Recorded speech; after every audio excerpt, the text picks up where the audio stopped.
दोस्तों, क्या अब जानते हैं कि रमजान को रमजान क्यों कहा जाता है? तो जैसा कि अब सब जानते हैं, 11 मार्च 2024 को पहला रमजान होगा इंशाअल्लाह। तो चलिए मैं आपको बताती हूँ कि रमजान को रमजान क्यों कहते हैं। रमजान को रमजान इसलिए कहते हैं कि इसमें गुनाह जल जाते हैं। मुसलमान पहला रोजा रखता है और उसके गुनाह अल्लाह ताला जलाना शुरू कर देता है। उसकी भूख प्यास की आग में गुनाहों को डालता है और जला देता है। आखिर में 29 रमजान या 30 रमजान की आखिरी रात अल्लाह पाक उसके पिछले साल के सारे गुनाह माफ फरमा देता है। उसको उससे तस्बीह की गई है कि जलने से चीज खत्म हो जाती है। रमजान के रोजे की भूख प्यास की तपशी से अल्लाह ताला पिछले साल के सारे गुनाह को माफ फरमा देता है।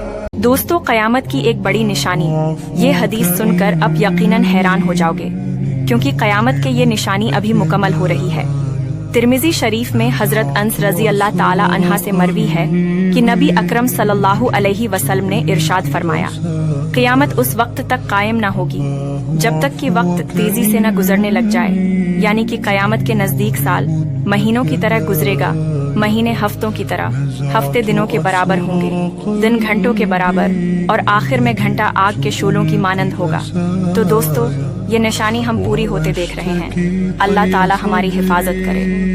रसूलुल्लाह सल्लल्लाहु अलैहि वसल्लम के सहाबी हजरत सालबा बिन अब्दुल रहमान रसूलुल्लाह की खिदमत में पेश हुए और कहने लगे, या रसूलुल्लाह, गुर्बत बहुत है, दुआ कर दे, अल्लाह कुछ माल दे दे। आपने फरमाया, तुम जिस हाल में हो तुम्हारे लिए यही हाल बेहतर है। लेकिन हजरत सालबा कहने लगे, नहीं हुजूर, दुआ कर दे। आपने अल्लाह से दुआ की। कुछ ही वक्त में हजरत सालबा बेहिसाब जानवर और माल के मालिक बन गए। काम में मसरूफ हुए तो नमाजें छूटने लगी। मदीने से बाहर हवेली खरीदी। जब ज़कात का हुक्म आया तो आप सल्लल्लाहु अलैहि वसल्लम ने हजरत अबू हुरैरा को 2.5% ज़कात लेने को भेजा। हजरत सालबा ने बहुत सा माल देना पड़ेगा, ये सोचकर हजरत अबू हुरैरा को कहा, रसूलुल्लाह से कहना कि मैं खुद आऊँगा। जब हजरत अबू हुरैरा ने ये बात आपको बताई तो आपने फरमाया कि मैंने कहा था कि तेरे लिए माल बेहतर नहीं है। अफसोस, वो हलाक हो गया। हजरत सालबा को एहसास हुआ। वो दौड़ते हुए हुजूर के पास आए और कहा, हुजूर, मैं ज़कात ले आया, कबूल फरमाए। हुजूर ने फरमाया कि मुझे बिलाल की खुश्क खजूर कबूल है पर तेरा माल कबूल नहीं। हजरत सालबा ने माफी मांगी तो आपने फरमाया, जा माफ किया, लेकिन अब माल लेकर कभी न आना।